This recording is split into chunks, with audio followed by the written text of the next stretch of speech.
سودا كلها من جوه. ايه ده الفراخ سودا كده ليه؟ هي بايته دي ولا مستويه قبل كده؟ مش عارف مالها دي. لا سودا جدا. ازيكم عاملين ايه؟ انا ياسين ودي قناه خروشه. انا عن نفسي بحب الفرايد تشيكن، فالنهارده قررنا هنقارن بين 3 مطاعم فرايد تشيكن مكتسحين السوق: بازوكا، فايف روسترز، وكانساس. جبنا من كل مطعم سندوتش فرايد تشيكن وسندوتش تشيكن راب. متحمس جدا، يلا بينا. هبدأ بفايف روسترز. هنطلع دلوقتي السندوتشات من الأكياس، هنقارن سندوتشات الفرايد تشيكن لوحدها وسندوتشات التشيكن راب لوحدها. ماشي يلا بينا دلوقتي نجرب فايف روسترز، وجاي معاه بطاطس. هبدأ بفايف روسترز، 850 ومعاه بطاطس. حجم السندوتش كويس بالنسبة لسعره. خلينا نشوف الحشو اللي جوه. وفي هلابين، بصوا شايفين الحشو؟ في تركي مدخن وهالابينو وصوص جبنه فرايد تشيكن نفسها. يلا بينا ندوق. بسم الله. حلو جدا بس الفراخ حاسسها بتشد شويه. خلينا ندوق البطاطس طعمها عامل ازاي. بصوا الساندوتش كله بارد جدا مش سخن، بس ده ممكن يبقى مشكله دليفري عشان التوصيل. لا طعمها حلو، طعمها ظريف. يلا بينا نشوف اللي بعده، ده هقيمه 7 من 10. دلوقتي نخش على بازوكا ب 145. اوه بصوا العيش فيلر معمول حلو. يلا بينا نشوف المكونات. بالمناسبه احنا في فايف روسترز قلنا ما يحطش طماطم، اما هنا ما قلناش. اوبا بصوا المكونات: تركي مدخن، شيدر، والفرايد تشيكن، وطماطم وخس. يلا بينا ندوق. بسم الله. هجرب كمان قطمه. اول حاجه لاحظتها العيش طعمه بايت شويه، والفراخ طعمها مش ظاهر، وفي تتبيله كده غريبه مش عجباني قوي، بس ممكن تعجب غيري. والفراخ مش ظاهره قوي، يعني مش محشيه كويس. بصوا يا جماعه الفراخ سودا ازاي. خلينا كده نطلع قطعه نشوف ايه. اوف سودا كلها من جوه. بصوا يا جماعه، لا سودا جدا. دي بايته باين او مستويه قبل كده او مسخناها مش عارف. دي نقطه وحشه جدا، ما كنتش اتوقعها من بازوكا. ادي السندوتش 4 من 10. العيش بايت، الفراخ سودا وبتشد، يعني كل حاجه مش عجباني صراحه. انا كياسين مش عجباني. السندوتش ب 145 ومعهوش بطاطس، في حين ان فايف روسترز ب 150 ومعاه بطاطس واحسن بكتير.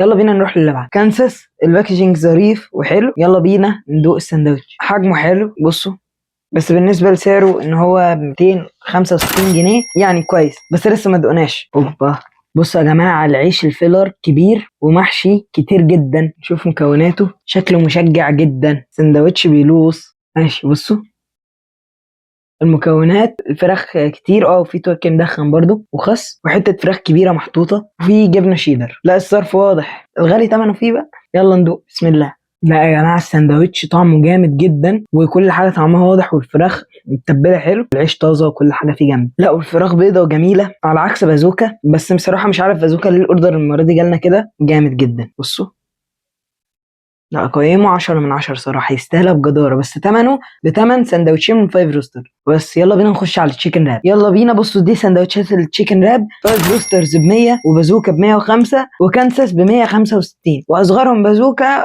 ومش عارف احدد صراحة مين اكبرهم في دول. هنبدأ بفايف روسترز. يلا بينا نفتحه. بصوا ده السندوتش. خلينا نشوف المكونات. بصوا مكوناته: تركي مدخن برضو، هلابينو، في خس وطماطم. العيش حلو شكله طازه. يلا بينا ندوق. سندوتش جامد جدا بس سبايسي شويه، فراخ جميله والعيش طازه فعلا. لا واقيمه 10 من 10 بجداره. يلا بينا نخش على بازوكا. ده حجم ساندوتش بازوكا. خلونا نقسمه ونشوف ايه اللي جواه. اتعلمنا طبعا من الغلطه اللي فاتت. ده الساندوتش مش عارف ليه حاسه فاضي من جوه. هقول لكم مكونات: فيه طماطم، صوص، خس، والفراخ. بسم الله.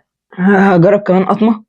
القطمه دي ما كنتش ضايق فيها طعم فراخ، كان بس البريدنج مفيش فراخ. خلونا نشوف الفراخ دي سودا ولا ايه زي السندوتش اللي قبله ولا لا. بصوا يا جماعه الحته دي كلها على حته الفرخه الصغيره دي. بصوا حاول اوريكم بس. بصوا حجمها قد ايه، مفيش لحمه خالص، كلها بريدنج حرفيا. الجزء ده كله بريدنج. حته اللحمه قد كده مش عاجبني صراحه. في تتبيله غريبه على الفراخ، انا كياسين مش عجباني. لا اديله مثلا 5 من 10 زي السندوتش اللي قبله. تجربه تخلي الواحد ما يكررهاش. يلا بينا نخش على بعض. يلا بينا نخش على كانساس. شكله مبشر. عيش التورتيلا شكله فريش خالص. خلونا نبص على المكونات.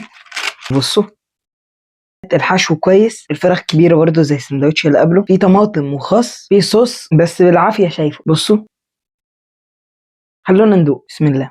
هاخد كمان قطمه عشان ما دوقتش فراخ في القطمه الاولى. لا صراحه الجوله دي مش حلوه قوي. كانساس مش عاجبني، الفراخ طعمها مش واضح، والظاهر انها كلها بريدنج ومفيش صوص. السندوتش ناشف فعلا كلها بريدنج. بصوا حاول اوريكم، افتحه عشان اوريكم. نصها بريدنج. بصوا ده بريدنج كل ده بريدنج، مفيهوش غير حته اللحمه الصغيره دي خالص، كل دي بريدنج. لا صراحه احسنهم كان فايف روسترز، ده اديه 5 من 10. فايف روسترز وكانساس متعادلين، كانساس احلى في الفرايد تشيكن بس فايف روسترز احلى في التشيكن رانش. اوكي وكده تكون خلصت حرب السندوتشات. خلونا اديكم رايي النهائي. احسنهم فايف روسترز، كان جاي السندوتش حلو والتشيكن راب كان حلو، جاي معاه بطاطس وكان جامد جدا. اما تاني واحد فهو كانساس، كان حلو برضه السندوتش بتاعه ظريف، بس التشيكن راب ما عجبنيش قوي، بس السندوتش ظريف، بس بثمن السندوتش تقدر تشتري 2 من فايف روستر. بازوكا ما جاش بالمستوى اللي احنا كنا مستنيينه منه، هو في العاده بيجي احسن صراحه. وبكده نبقى خلصنا حلقه النهارده. لو في حاجات تانية عايزيننا نجربها اكتبوا لنا في الكومنتات، وبس ما تنسوناش في اللايك والسبسكرايب. سلام.